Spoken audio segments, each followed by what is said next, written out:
भगवान भोलेनाथ भगवती जगदम्बा भगवानी पार्वती के घूमने गया था।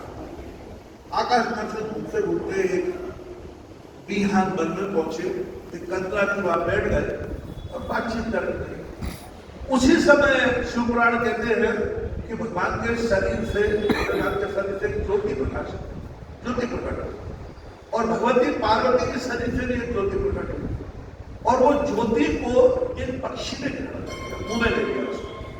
उस ज्योति को ले जाकर के उसने मुंह में लिया, पास में गंडकी नदी है, और वहां जाकर के उस ज्योति को स्थापित कर दिया।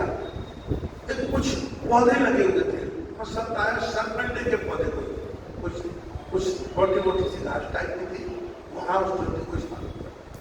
कहते उस ज्योति ने शिशु का रूप धारण कर, शिशु का रूप धारण कर लिया और रोने लगे वो।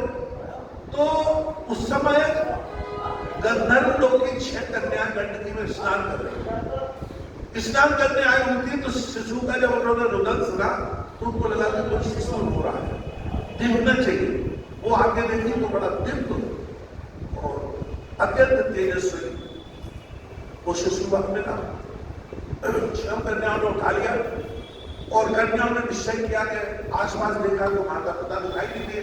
भोलेनाथ तो भगवती दूर थे थोड़ा, उनको नहीं दिखाई दिए। तो उन्होंने कहा कि निश्चय किया कि अपने शिशु को प्राप्त करें।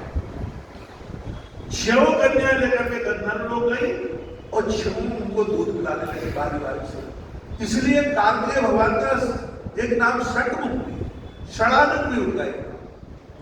अब इधर क्या हुआ कि वो गंधर्व लोग में पलने लगे, और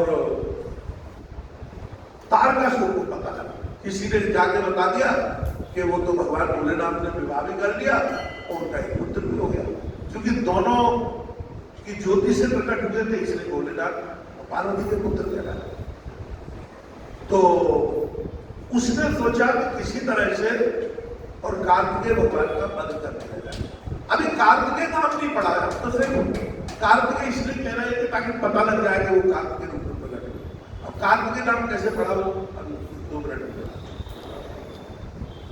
उसने क्या किया कि कार्तिकेय भगवान को मारने के लिए वो गंधर्व लोग गया, कन्याओं को धमका करके उनको छीन लिया, कन्याओं से शिशु को छीन लिया, और शिशु को छीन के लिए आकाश मार्ग से उड़ा, और जाकर उसने विचार किया कि मैं ऊपर से पटक देता हूँ, पानी में इनको समुद्र में डूब के मर जाएगी, मगरमच्छ खा लेगी, मछलियां खा लेगी, छोटे से बच्चे। ऊपर से उसने फेंका। इधर भगवान क्षीर सागर में बैठे हुए थे, लक्ष्मी जी के पास बातचीत कर रहे थे। भगवान ने देखा शिशु आसमान से आ रहा है। भगवान ने कमल के पुष्प को आदेश दिया कि तुम जाओ और उनको ऊपर ही ले लो, आसमान में प्राप्त कर लो, नीचे जल में नहीं आना चाहिए। कमल के पुष्प ने बड़ा आकार ले लिया और उसमें अपने बिठा करके भगवान के गोदी में लाके ले आए।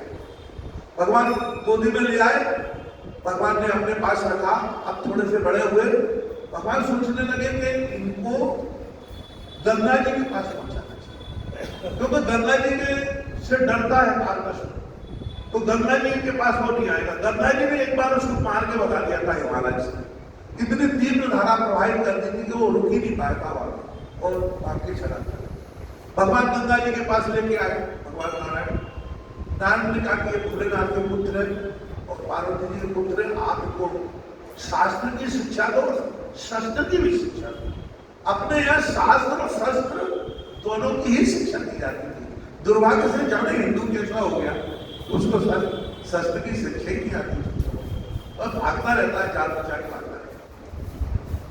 शास्त्र शस्त्र दोनों की शिक्षा दी, दोनों की शिक्षा देकर महान योद्धा बनाया उनको। अब इधर क्या हुआ, गंगा जब वो बड़े हुए तो गंगा जी ने कहा कि अब वापस इनको भोलेनाथ के पास, पार्वती जी के पास पहुंचाते, माता के पास पहुंचा। अब नामकरण कैसे हुआ ये और बता। अब क्या हुआ कि जब गंधर्व लोग की 6 कन्याओं को पता लगा कि गंगा जी के ब्रह्मलोक में उनका पालन पोषण हो रहा है हमारे शिशु का, तो 6 कन्याएं वहां पहुंच गई गंगा जी का। उनसे बोली हमारे पुत्र है, तुमने पाला है। तो गंगा जी ने कहा कि तुमने पाला तो है, परंतु तुम इनको अभी बचा नहीं पाओ, समझ छूटे थे, क्योंकि तारकासुर इनके पीछे पड़ा हुआ है, तो इसलिए अभी हमारे पास नहीं।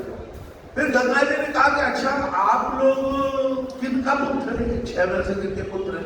बोले अब 6 माता है क्योंकि हमने 6 दिन दूध पिलाया है। तो बोली आपका नाम क्या है? तो बोले हमारा नाम है कृतिका। वो 6 कन्याओं का नाम था कृतिका। गंधर्वों की कन्या थी, कृतिका का नाम था। तो गंगा जी ने कहा कि आज से शिशु का नामकरण कर देते कार्तिकेय भगवान। बोलो कार्तिकेय भगवान की जय। ऐसे भगवान का नाम कार्तिकेय पड़ा। बाद में गंगा जी उनको लेकर के और भोलेनाथ और भगवती पार्वती के पास छोड़ा, उसे आगे की कथा कर